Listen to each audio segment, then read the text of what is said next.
Most plant nurseries are gonna sell you beauty, but this one is selling context.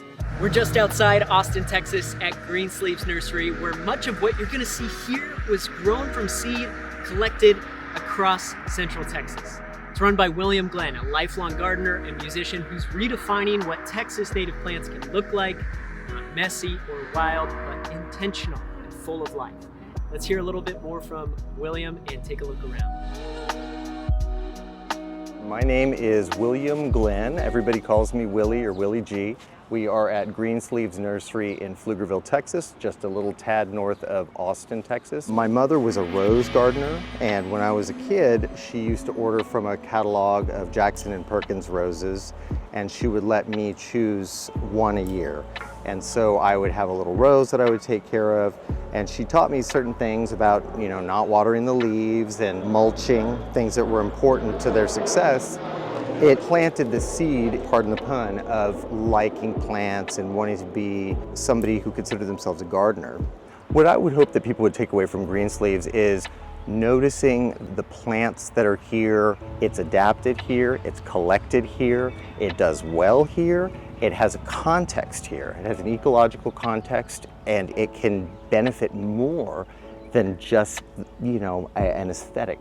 Many, if not the majority of the ones that we sell here, we've also grown ourselves from seed.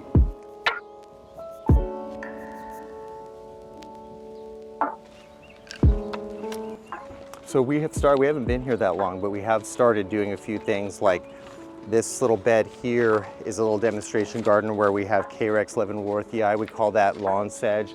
It's a great little evergreen sedge native to our area. Right here we've got a grass that we get seeds from out of the San Marcos area, New Braunfels, and that's Learsia menandra, and it's a shade-loving grass.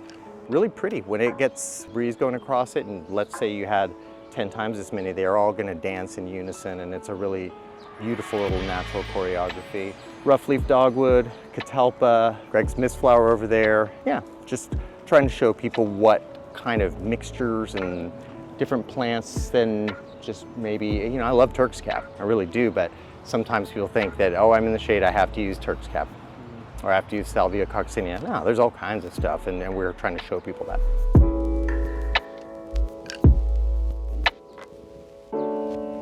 Some of the barriers to entry, I think, are the misconception that native plant landscapes are messy. They look weedy, they look rangy, just don't really conform to this sort of like the bright green lawn foundation, shrubs, and the tree. And so sometimes they just have an understanding that it's going to be a big mess. And so with plants, I always tell people, what's the area you want to get done today? Now cut that in half. Let's work on the soil. Let's make sure that the Bermuda grass is gone. So that's something that I try to really foster a sense of do it once, do it well, take care of it, make sure that it's establishing, and then you can move on to the next project. It's something you observe, you shepherd, you don't try to totally control it, but you act as a shepherd and you guide it along to success.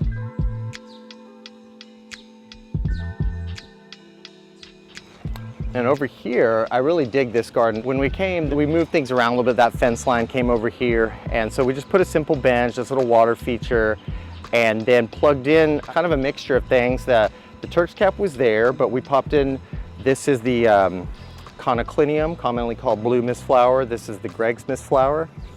Over here, we have got the ivy-leafed mistflower, which is one of the bigger ones. Here's the giant mistflower, and we're filming, in early October, but by Halloween, that thing's going to be going full bore, and it is such a monarch magnet, more so than any of the other mistflowers. We've got Liatris here, which is not really often found in nurseries. Silver blue stem, Flamicanthus, mulberry. That's actually a native to the Sonoran Desert. This tree right here is a Chihuahuan orchid tree. It's a cousin to the Anacacho orchid tree. And so we're trying to have more and more of these as time go on.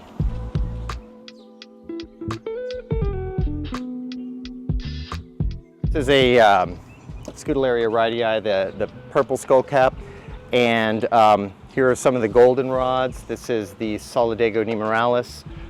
pyramid bush, we get those from South Texas, and woolly stomodia. So you'll see that here we have some of the standbys. Well, obviously we're gonna have, you know, Salvia farinaceae. It's a common one in landscapes, but it ought to be. It's great for bees and butterflies, and it seems to always be blooming, and you know, that's a wonderful thing. But then here we've got the Berlandier's trumpet. It's a cool little vine that's native to this area, and this here is a Stellingia texana. It gets the name Queen's Delight.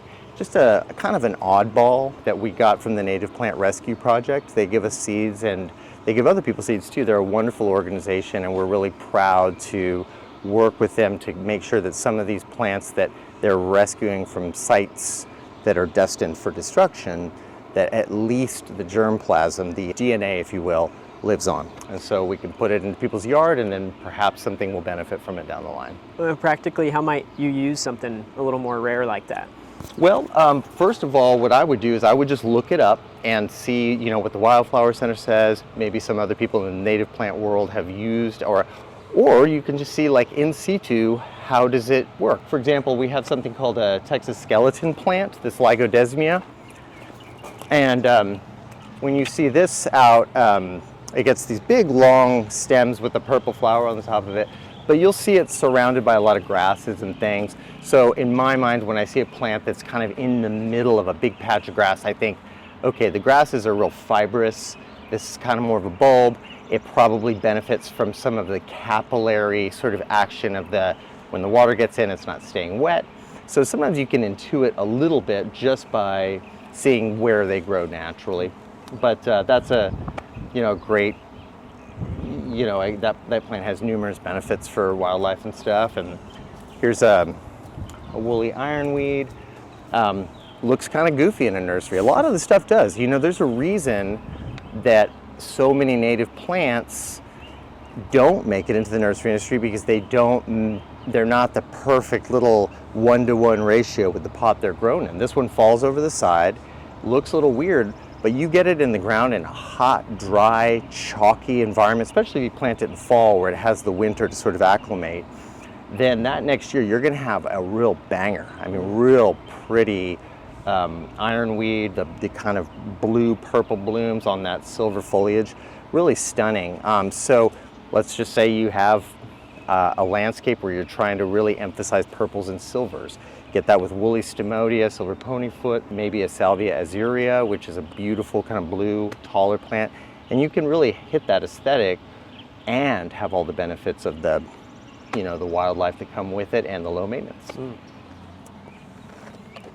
And how do you find people shop for these? Or, I mean, do you have real kind of native plant purists coming in here? And because I'm sure that they're learning about new plants as they're in here. Yeah. So it's not like they're coming in necessarily with something specific in mind, at least as it goes to those rare held species. Yeah, I think that we get a mix. And there are people who come to us because they understand that outside of these super specialized plant sales that might happen once or twice a year with various organizations, they can find something here that they're having to look up, that they don't know it, and they're here for that little thrill. There are plant nerds like me that walk in, and the moment you don't know what it is, that's the one you're gonna buy. But we also have people who have had, like, they love, let's say it's the heath aster, this guy right here, the Aster ericoides, or Symphytrichum. They know, because they've had it before or they've seen it out in the wild, that thing just gets covered in bees. And so maybe they want to grow tomatoes and they want the pollinators nearby, or they just love the idea of having native bees, then they're here for that plant. So there's kind of both. And then there's also people who wander around who are maybe looking for petunias or snapdragons or whatever, and they come across the bluebonnets, or they come across, right now we've got a clammy weed that's real showy, and we try to encourage them to give them a shot, you know. I think too, one of the things that I like about what we do, and was sort of part of my mission, was to have some plants that were smaller, more affordable, and it just works out that sometimes when people are at a station in their life where they don't have as much disposable income, they also have a long time, you know, like younger folks. I was one of them, that I could go, and if I found a 1-gallon tree, I'd give it a shot. can learn about it, and it's a lot less expensive than buying a 15 or a 30-gallon tree, and usually it's more vigorous anyway. You're gonna have less of a burden to water this thing with such frequency and volume. But for example, we've got like little Monterey oaks here that they're very vigorous, they grow quickly. We also have, like, there's a little redbud over there, some bodarks. Little leaf mulberry is a cool native that's kind of hard to find. Anaqua, I think, is like a criminally underused evergreen, great privacy screen tree that makes a ton of white flowers and little fruit for critters. Just a beautiful tree. And then like a cherry laurel, we grow these from seed. It's a native evergreen shrub, and you might see those out of the nurseries, but they're going to be very coiffed into the Christmas tree shape. They're usually going to start at 15 gallons, and you might be spending a couple $100 on them. Whereas here you can get it for a fraction of that. And if you're just wanting diversity, you know, why not? And like the golden ball lead tree is another one that's a little bit harder to find sometimes. We grow these from seed. We try to source them from trees that, not the same tree. We try to always make sure that we're mixing up so that we're not putting the same genetics out over and over. But this one will grow relatively quickly and is gorgeous, and it's also one that people use for bonsai, or they can put it above a garden that just needs a little bit of a respite in the afternoon from the intense sun. This is a Vasey's wild lime. We get these from a friend down in South Texas. So we actually had an organization out of Idaho give us a call because they wanted to have every kind of host plant that they could find, and they couldn't find it anywhere else, so they found out that we had it. And those are the moments that I kind of swell with pride because we have something that's native. This one's native to the Rio Grande Valley, but certainly can handle the rigors around here. And I've grown them for years and I haven't had them freeze, so I'm pleased with it so far.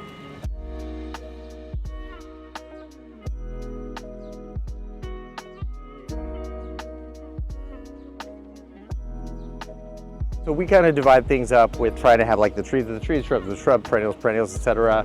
Sometimes things don't fit into such a neat category. This here is an Ames texana. This is a Texas torchwood. You find these out in Big Bend, and the cool thing about these is that it's an evergreen that grows in the shade. I mean, it gets the name torchwood because when it's green, it's flammable. As I understand it, it was used by Native Americans as a fire-starting, keeping plant. Got some hog plums, elbow bush, fiddlewood. I think where we try to have the most diversity are going to be like in the prairie plants and the woody and herbaceous perennials. Most people are familiar with the Jimson weed and datura, snake herb.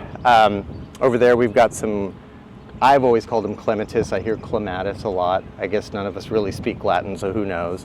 But that's a cool one that sometimes hard to find as well. We carry a few different kinds of bee balm that we grow in-house. We also grow our own Blackfoot daisy. This endemic bract spike is a cool one too. It's kind of got that shrimp plant look, but can handle a lot of sun, and it makes these little bracts that are really unusual and shrimpy. With the Blackfoot daisy, this one is just such a robust, durable plant, typically evergreen. You don't really have to water it once it's established. And one of the reasons it was important for me to grow this one, even though it was available elsewhere, is that I had a concern about the amount of chemical pressure that goes into making these as kind of a bedding plant. They usually are treated with a growth regulator. They're treated with systemic insecticides. And we see them being visited by bees and butterflies and things, and I just don't want them exposed to that sort of stuff on my shop, nor at their ultimate home.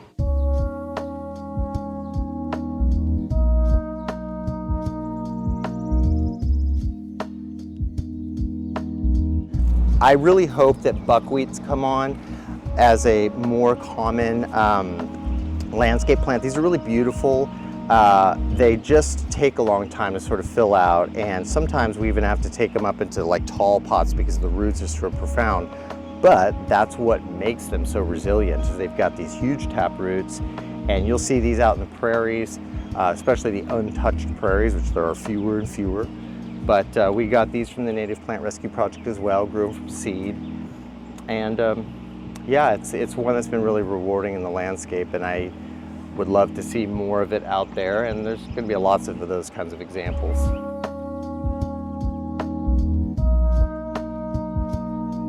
I love slow gardening. I love watching things develop over time, watching them braid together. So that's something that is kind of something we try to encourage, is like, don't try to land the final product the day that you've decided to landscape. Plant things throughout the year and then just watch, because sometimes you'll be shocked that you've had something for 2, 3, 4 years and all of a sudden, boom, it goes into full glory. We have this gorgeous Enothera that we just had to cut back because it sort of was too much in the way of our carts, but Enothera jamesii. And that thing it was 4 or 5 feet tall, huge, like really exaggerated blooms. And because I'm here all the time, I would see it at night, or I'd see it before the sun rose, and you would just see moths hitting it in a way that, in a nursery, you're really never gonna see that, but at home you will. So if you can kind of do a little bit of homework, grab somebody who knows what they're talking about and say, hey, it's summer in Texas. Do you really want to be out in the middle of the day, or would you rather have some things, or not rather, but would you additionally like to have some things you can enjoy at night, right? That Datura is another good example. And people are like, oh yeah, I do like spending time at night outside. And so if you get these night bloomers, then you also get the dynamism of the moths and the fragrances.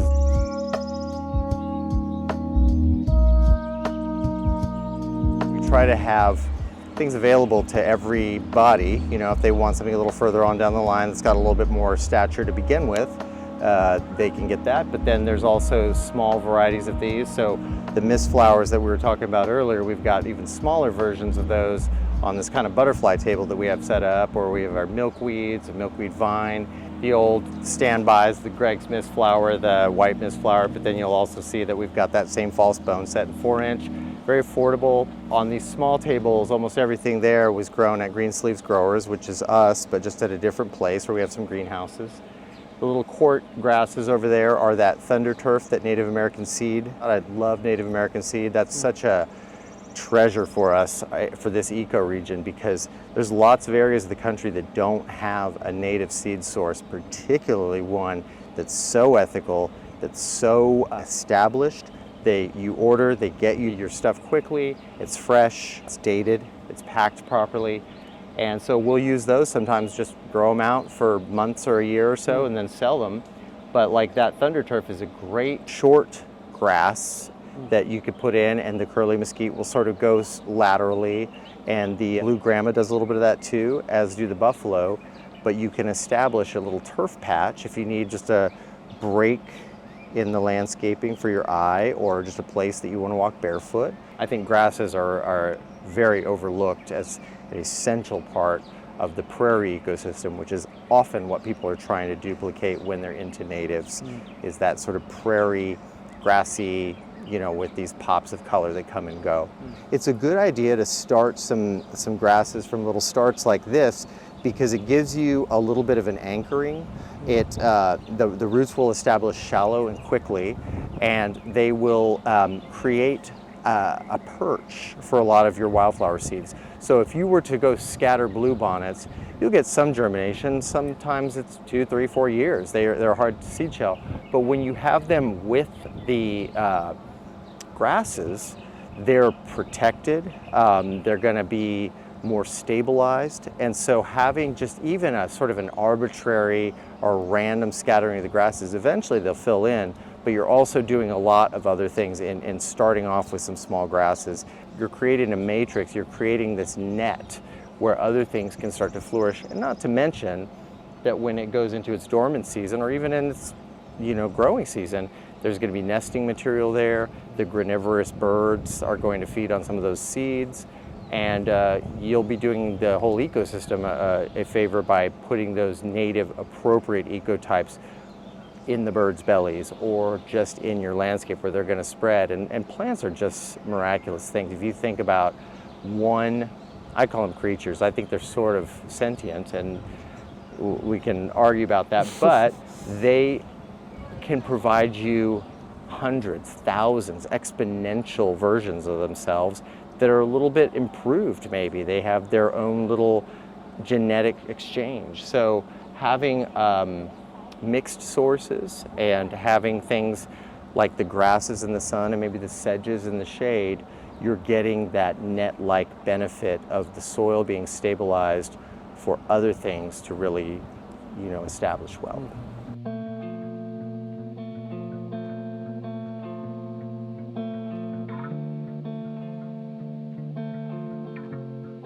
In the last 5 years, there's been an increased interest in native plants from a much younger crowd, which is really encouraging because I think that as we develop more, especially in Central Texas, it's going to be almost a requirement that we go native or even a little west in terms of things, ability to withstand these harsh weather events. Just trending a little bit away from the, I want to have just a couple of house plants and more, I want to be outside more. Native plants are so numerous and they're all around us and they thrive. Sometimes you'll even see them thriving in the asphalt, right? But people are still sort of like, where do I start? What is a native plant? And so in our industry, one thing I think we need to work on is making sure that we're being sensitive to that journey that they're trying to sort of dip their toes in the water, put them in the canoe, and row them gently across. If we can just get them to have some successes, to see something as beautiful, even if it's traditionally beautiful, they might adopt a concern, a sense of ownership, and then move on down the line. Whereas if you say, what are you doing getting that? That's so inappropriate. And I'll tell you that both with regard to native plants and organics, like organic gardening, there's a lot of shaming out there, and there's a lot of people who disagree, even within those two camps. A lot of times native plant people couldn't care less about whether they're organic or not, and organic people couldn't care less about growing native plants. We're all on the same team. We just need to align and be patient with each other because there's certainly an overall gestalt benefit if we can just work on the same side.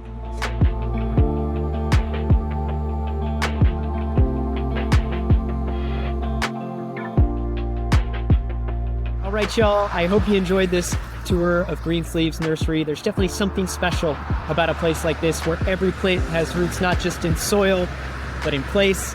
A big thanks again to Willie and everyone at Greensleeves Nursery for hosting me. If you're in Central Texas, make sure to make the drive to Pflugerville, just north of Austin. You can also check out their Texas native plant collection online first, and then pick up your order in store. And then if you're ready to start your own Texas native garden, consider grabbing my free 7-day email mini course, 7 things I wish I'd known before starting with Texas native plant landscaping. It's going to help you plan for water first, match plants to your place, and avoid costly mistakes. Finally, you can also join my Patreon community for early access to project guides and behind-the-scenes videos from shoots like this. I'm also collecting plant lists from these visits with folks like Willie. If you have any questions about what plant he was talking about, any details or notes to learn more, those are all available in my Patreon now. So check that out. That's linked in the description below, as well as my free email mini course. All right, y'all. Thanks for watching. Happy play tour.